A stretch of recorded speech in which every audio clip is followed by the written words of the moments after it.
bagaimana caranya orang berlepas dari dosa ghibah? Apakah harus datang kepada orang yang pernah dighibahi minta maaf, minta kehalalannya, atau tidak perlu? Kalau harus datang minta maaf kepada mereka satu persatu, bagaimana caranya Ustaz? Banyak sekali orang sudah kughibah.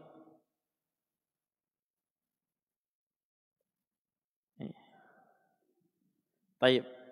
Dalam masalah ini ada khilaf ya, ada perselisihan di kalangan ulama kita. Bagaimana caranya seorang bertaubat ya dari dosa ghibahnya? Nah, sebagian ulama mengharuskan bahwa harus dia datang minta penghalalan dari orang yang pernah dizalimi, dighibahi. Kenapa? Karena ini adalah dosa kezaliman. Ini adalah dosa zalim. Dan dosa zalim ini yang disebutkan oleh Nabi, zulmun apa? Zulmun la yutrak, kezaliman yang tidak akan ditinggalkan, pasti akan dibalas pada hari kiamat. Makanya kata sebagian ulama, harus dia minta maaf kepada orang yang pernah dia zalimi. Sebagian ulama juga berpendapat bahwa tidak mesti dia datang meminta maaf kepadanya, tapi cukup dia banyak-banyak menyebut kebaikan orang itu. Dia doakan kebaikan untuknya. Dia banyak berbuat baik kepadanya, bersedekah kepadanya misalnya, atau yang lain sebagainya. Supaya apa? Supaya kejelekannya yang telah berlalu itu bisa ditutupi oleh kebaikan yang telah dia lakukan sekarang. Ya.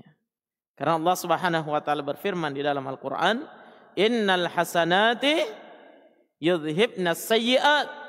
Sungguh kebaikan itu mampu menghilangkan kejelekan. Ya, menghilangkan kejelekan yang pernah dilakukan. Begitu ya? Kenapa kita tidak kenapa ulama ini berpendapat tidak mesti harus minta maaf kepadanya? Karena katanya yang diinginkan dari meminta maaf itu adalah suatu kebaikan.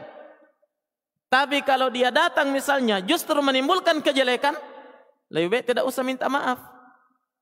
Yang sebelumnya dia tidak tahu kalau dia pernah digibah, tiba-tiba dia temannya datang, mohon maaf ya, saya pernah gibahi kamu, saya bilangi kamu begini, saya bilangi kamu begini. Wah, tambah jengkel hatinya ya.